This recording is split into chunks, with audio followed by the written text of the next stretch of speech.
अंबरनाथमधील अपघातात चौबेंचा वाहन चालक लक्ष्मण शिंदे यांच्यासह तिघांचा मृत्यू। लक्ष्मण शिंदेंना अचानक अटॅक आल्यामुळे वाहनावरचं नियंत्रण सुटलं। चौबेंच्या नातेवाईकांची माहिती।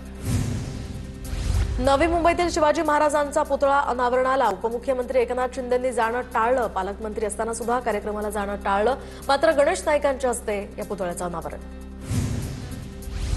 नवी मुंबईतील गणेश नाईकांनी केलेल्या शिवरायांच्या पुतळा अनावरणाला शिंदेंच्या शिवसेनेचा पत्रक काढत विरोध, तर अमित ठाकरेंनी अनावरण केल्यानंतर दुसऱ्यांदा अनावरणाचा घाट का? पत्रकातनं नरेश म्हस्केंचा सवाल। नवी मुंबईतील शिवरायांचा पुतळा अनावरणाप्रकरणी अमित ठाकरेंवरील केस मागे घ्यायला सांगणार। अमित ठाकरेंवर गुन्हा दाखल झाला, याच्याशी मी सहमत नाही, मंत्री गणेश नाईकांचं वक्तव्य। उपमुख्यमंत्री एकनाथ शिंदे आज पालघरच्या दौऱ्यावर। पालघरमध्ये शिंदेंच्या 4 प्रचार सभा होणार। 3 नगर परिषदा आणि 1 नगरपंचायतीमध्ये शिवसेना स्वबळावर लढणार। मुंबईतील वायबी चव्हाण सेंटरमध्ये शरद पवारांच्या राष्ट्रवादीची आज बैठक। मतदार यादीत घोळ। मुंबई महानगरपालिका निवडणुकीच्या अनुषंगानं रणनीती संदर्भात बैठक। अर्णव खैरे आत्महत्या प्रकरणावरून भाजपचं आज आंदोलन। दुपारी 12 वाजता ठाकरेंच्या स्मृतीस्थळावर जात भाजप सद्बुद्धी आंदोलन करणार। ठाकरेंची सेना आणि मनसेनं भाषा आणि प्रांतवाद पसरवल्याचंही भाजपचं आरोप। अर्णव खैरेच्या मृत्यू प्रकरणी चौकशीसाठी आता ठाणे पोलिसांची 3 तपास पथकं स्थापन। अर्णव सोबत प्रवास करणाऱ्यांची ओळख पटवण्याचं काम सुरू। 3 वर्षीय चिमुकलीच्या अत्याचार आणि हत्येप्रकरणी मालेगावात आक्रोश। संतप्त आंदोलकांनी गेट तोडत कोर्टात शिरण्याचा प्रयत्न केला। जमावाला पांगवण्यासाठी पोलिसांकडून सौम्य लाठीचार्ज। मालेगावात न्याय मिळत नसल्यामुळे जनतेचा उद्रेक झाला। सरकारनं सुधारलं पाहिजे म्हणत वडेट्टीवारांची सरकारवर टीका। आज गुन्हेगाराविरोधात असलेला उद्रेक उद्या सरकारविरोधात असेल, वडेट्टीवारांचा इशारा। महिला आयोगाच्या अध्यक्षा रुपाली चाकणकरांनी मालेगावातील पीडित मुलीच्या कुटुंबियांची भेट घेतली। आरोपीला फाशीची शिक्षा होण्यासाठी सर्व प्रकारचा पाठपुरावा करणार, चाकणकरांची ग्वाही। कल्याण डोंबिवलीमधील भाजप पदाधिकाऱ्यांचा ठाकरेंच्या शिवसेनेत प्रवेश, तर भाजपला हिंदुत्व आणि त्या शब्दाशी काहीही देणं घेणं नाही, उद्धव ठाकरेंचा भाजपवर निशाणा। उद्धव ठाकरे यांनी हिंदुत्वाचा विचार सोडला, त्यांनी काँग्रेसची विचारधारा स्वीकारली आहे, त्यामुळे ठाकरेंना काँग्रेससोबत राहावं लागणार, चंद्रशेखर बावनकुळेंची टीका। अब की बार 100 पार या अंतर्गत सर्वेक्षणामध्ये भाजपला बीएमसीत बहुमत। 227 जागांमध्ये भाजपचा 100हून अधिक ठिकाणी विजय मिळण्याचा यातनं अंदाज, तर ठाकरे आणि काँग्रेसच्या काही जागांवर सुद्धा विजयाची माहिती। मुंबई पालिका निवडणुकीसाठी मतदारांची यादी प्रसिद्ध, तर मतदार याद्यांमध्ये घोळ मोठ्या प्रमाणात असल्याचंही समोर। 27 नोव्हेंबरपासून हरकती आणि सूचना मांडता येणार। 5 डिसेंबरपर्यंत हरकती आणि सूचनांच्या संदर्भात सुनावणी घेण्यात येणार। मनसेच्या कार्यालयामध्ये प्रारूप मतदार याद्यांचं वाटप। याद्या घेण्यासाठी विभाग प्रमुख आणि शाखा प्रमुखांना बोलावलं। याद्या पडताळून दुबार नावं, मतदार यादीमधील चुका शोधल्या जाणार। ठाकरेंच्या शिवसेनेच्या नेत्याची वर्षा गायकवाडांसोबत जागा वाटपाची चर्चा। ठाकरे सेना काँग्रेसला सोबत घेऊन महाविकास आघाडी कायम ठेवण्यावर ठाम। ठाकरे काँग्रेस हायकमांडच्या संपर्कात असल्याची सुद्धा सूत्रांची माहिती। ठाकरे बंधूंच्या युतीसंदर्भात शरद पवार सकारात्मक, तर मुंबई महापालिका निवडणूक महाविकास आघाडी म्हणून लढली पाहिजे असं पवारांचं मत। सत्याचा मोर्चा काढता मग निवडणूक का वेगळी लढता, असा शरद पवारांचा सवाल। पवार उद्धव ठाकरे काय बोलतात? मनसेला त्याच्याशी देणं घेणं नाही, मनसे काही महाविकास आघाडीचा भाग नाही, त्यामुळे महाविकास आघाडी आणि मनसे यांच्या एकीवरून संदीप देशपांडेंची प्रतिक्रिया। मुंबई पालिकेतील प्रारूप मतदार याद्यांवर आदित्य ठाकरे यांचा आक्षेप, तर मुंबई जिंकण्यासाठी मतदार यादीत गोंधळ केल्याचा आदित्य ठाकरेंचा आरोप। मतदार यादीत घोळ नाही, आदित्य ठाकरेंचा डोक्यात घोळ, नवनाथ वन यांची यावर टीका। मुंबई महापालिकेवर महायुतीचाच महापौर बसणार, तर ठाकरेंनी सगळी कामं थांबवायचं कामं केलं। दरम्यान चित्रा वाघ यांचाही आरोप, तर आमच्या कामाच्या जोरावर आमची सत्ता येणार, चित्रा वाघ यांचा दावा। मुंबई महापालिका निवडणुकीनंतर महाविकास आघाडी किंचित दिसेल, महाविकास आघाडीच्या प्रश्नावरून मंत्री चंद्रशेखर बावनकुळेंची टीका। तुमच्या हातात मत द्यायचं, निधी द्यायचा माझ्या हातात। दरम्यान बारामतीमध्ये निधीवरून अजित पवारांचा इशारा। तुम्हाला उकसवण्याचा प्रयत्न होईल, जाती धर्माला दाखवू नका, दुखवू नका, कुणालाही वेडवाकडं बोलू नका, बारामतीमध्ये प्रचार सभेदरम्यान दादांचं उमेदवारांना आवाहन। स्थानिक परिस्थितीनुसार राज्यामध्ये काही ठिकाणी राष्ट्रवादीची युती, तर याचा अर्थ एकत्रित येण्याचा विषय नाही। आगामी निवडणुकांमध्ये महायुती संदर्भात खासदार सुनील तटकरे यांचं मोठं वक्तव्य। गोगावलेंना काय बोलायचंय ते बोलू द्या, मी लक्ष देत नाही. 40 वर्षांपासून मी टीका झेलत रायगडमध्ये काम करतोय. गोगावलेंकडून होणाऱ्या टीकेवर तटकरेंचा पलटवार. नंदुरबारमध्ये चंद्रकांत रघुवंशी भाजप उमेदवारांना धमकी देत असल्याचा हिना गावितांचा आरोप. शिवसेनेकडून भाजप उमेदवारांना फोडण्यासाठी साम दाम दंडभेद नीती वापरतायत माजी खासदार हिना गावितांचा आरोप. वाशिममध्ये भाजपच्या अभियंता सेलच्या धनंजय घुगे यांना मिळालेली उमेदवारी दुसऱ्याला दिली. धनंजय घुगे यांनी शहरात लावले बॅनर. पक्षनिष्ठा सिद्ध करण्याची संधी देणाऱ्यांचे बॅनर लावून मानले आभार. ठाण्यामध्ये भाजप माजी नगरसेवकानं शिंदेंच्या शाखा प्रमुखाला कानशिलात लगावल्याचा आरोप. बीएसयूपी घरांना 100 रुपये रजिस्ट्रेशन फी जाहीर केल्यानंतर शिंदेंचे कार्यकर्ते बीएसयूपी इमारतीमध्ये जाऊन जल्लोष करत असताना हा वाद झाला होता. सिंधुदुर्गातील युती तुटल्यास रवींद्र चव्हाण जबाबदार. शिवसेना पहिल्या दिवसापासून युतीसाठी आग्रही, मात्र चव्हाणांना युती नको होती. आमदार निलेश राणेंचा आरोप. युती संदर्भात वरिष्ठ पातळीवर निर्णय होतात. निलेश राणेंनी वरिष्ठांसोबत बोलायला हवं होतं, मग चर्चा झाली असती. रवींद्र चव्हाणांवरील आरोपांनंतर मंत्री नितेश राणेंचं निलेश राणेंना प्रत्युत्तर.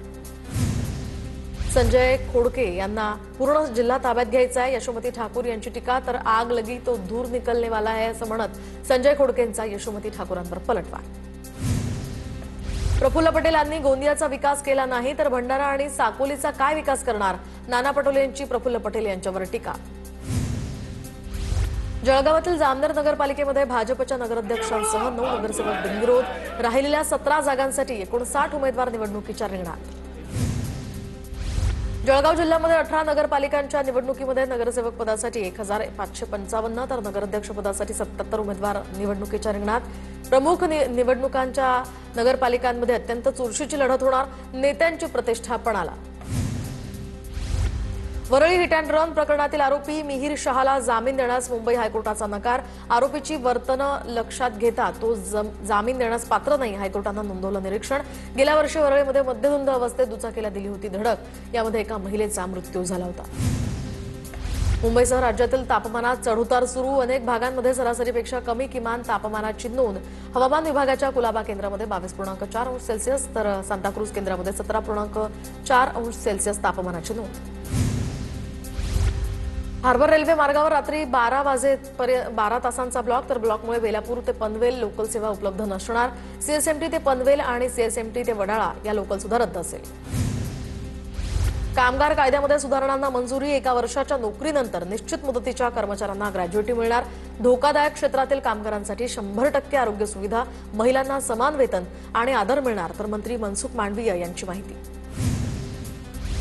वर्षातनं 2 वेळा शिक्षक पात्रता परीक्षा होणार. पुढील 2 वर्ष प्रत्येकी 2 प्रमाणे 4 परीक्षा घेतल्या जाण्याची शक्यता. उमेदवारांच्या प्रमाणपत्रासाठी डिजी लॉकरचीही सुविधा उपलब्ध होणार.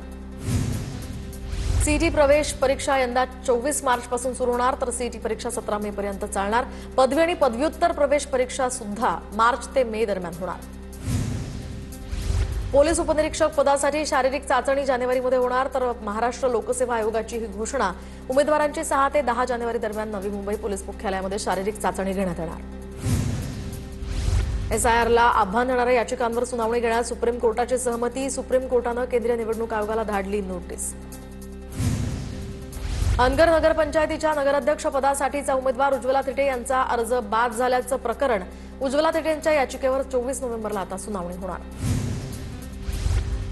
सोलापूरमधील करमाळा नगरपालिकेच्या निवडणुकीतनं 19 जणांची माघार. करमाळा नगरपालिकेच्या 10 प्रभागांमधून 1 नगराध्यक्ष आणि 20 नगरसेवकांसाठी निवडणूक प्रक्रिया सुरू.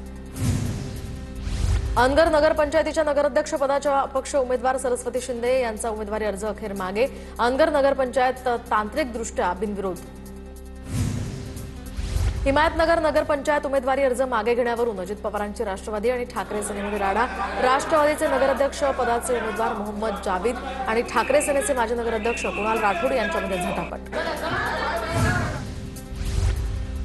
धाराशिवमध्ये 35 जणांची नगरपालिका निवडणुकीतनं माघार. नगराध्यक्ष पदाचे 4 तर नगरसेवक पदाचे 31 अर्ज मागे. मनमाड नगरपंचायतीमध्ये मोठा ट्विस्ट. नगराध्यक्ष पदासाठी गणेश धात्रक यांचा अपक्ष अर्ज मागे. भाजपकडून तिकीट न मिळाल्यामुळे भरला होता अपक्ष अर्ज. सुहास कांदे यांनी भेट घेत माघारीसाठी मन वळवल्याची चर्चा. शिर्डी नगर परिषदेमध्ये अपक्ष उमेदवार बिनविरोध तर अपक्षासाठी चक्क भाजपच्या उमेदवाराची माघार। प्रभाग क्रमांक 8 मधून छाया शिंदे बिनविरोध तर भाजपच्या मनीषा गोंदकर यांची माघार। मुख्यमंत्री देवेंद्र फडणवीसांच्या शिष्टाईनं सुजय विखेंनी जुळवली राजकीय समीकरणं। नगरपंचायत आणि नगर परिषद निवडणुकीमध्ये भाजपची सेंचुरी। निवडणुकीआधीच भाजपच्या 100 नगरसेवकांची बिनविरोध निवड। भाजप प्रदेशाध्यक्ष रवींद्र चव्हाण यांची माहिती तर 3 नगराध्यक्षांविरोधात बिनविरोध ते निवडून आले। दोंडाईच्या नगरपालिकेमध्ये नगराध्यक्षांसह भाजपच्या सगळ्या 26 नगरसेवकांची बिनविरोध निवड। नयनकुमार रावल बनल्या नगराध्यक्ष। अर्ज माघारीच्या दिवशी भाजप विरोधातल्या उमेदवारांनी अर्ज मागे घेतले। बारामती नगरपालिका निवडणुकीमध्ये अजित पवारांच्या राष्ट्रवादीचे 8 नगरसेवक बिनविरोध। नगरपालिका स्थापन झाल्यापासून पहिल्यांदाच नगरसेवकांची बिनविरोध निवड। पुण्यातल्या राजगुरुनगर नगर परिषद निवडणुकीमध्ये नगरसेवक पदासाठी गावकीनं लिलाव केल्याची चर्चा। सर्वसाधारण जागेसाठी 1,02,00,000 तर महिला राखीव जागेसाठी 22 लाखांवर लिलाव केल्याची माहिती। रत्नागिरी जिल्ह्यातील नगर परिषद आणि नगरपंचायत निवडणूक। गुहागर, देवरुख, खेड, चिपळूण आणि रत्नागिरीमध्ये शिवसेना भाजपमधील बंडाळी रोखण्यात यश। मात्र गुहागर नगरपंचायत रत्नागिरी नगर परिषद या महायुतीमध्ये फूट। रत्नागिरी नगर परिषदेमध्ये अर्ज मागे घेण्याच्या शेवटच्या दिवशी महाविकास आघाडी तुटली। ठाकरेंच्या शिवसेनेकडून 3 प्रभागांमध्ये पवारांच्या राष्ट्रवादी आणि काँग्रेससमोर 3 उमेदवार दिल्यामुळे महाविकास आघाडीत बिघाडी। गुहागर नगरपंचायत निवडणुकीमध्ये भास्कर जाधवांना धक्का। प्रभाग क्रमांक 5 मधून भाजपच्या वैशाली मावळणकर बिनविरोध। मनसे पुरस्कृत उमेदवाराची माघार। ठाकरे सेनेनं मनसेला पाठिंबा दिला होता। परभणीच्या पाथरीमध्ये भाजपात कुरबुरी। पक्षानं एबी फॉर्म न दिल्यामुळे स्थानिक नेत्यांनी पत्रकार परिषद घेत भाजप जिल्हाध्यक्षांवर केली टीका। पक्षश्रेष्ठींनी तातडीनं बुमरे यांची उचलबांगडी करावी अशी नेत्यांची मागणी। परळीमध्ये महायुतीचे नगरसेवक पदाचे 2 उमेदवार बिनविरोध। राष्ट्रवादीच्या रेश्मा बळवंत आणि शिवसेनेच्या जयश्री गीते या बिनविरोध निवडून आल्या। तर सांगोला नगरपालिका निवडणुकीमध्ये आजोबा आणि नातू दोघेही रिंगणात। मारुती बनकर यांचा भाजपात प्रवेश करत नगराध्यक्ष पदासाठी उमेदवारी अर्ज तर नातू यश बनकर सुद्धा निवडणुकीच्या रिंगणात।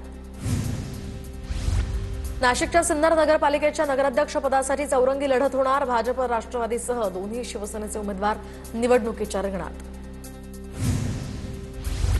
नंदुरबार जिल्ह्यातील स्थानिक निवडणुकांचं चित्र स्पष्ट। महायुतीचे 3ही पक्ष प्रामुख्यानं एकमेकांविरोधात। स्थानिक आमदारांची प्रतिष्ठा यामुळे पणाला।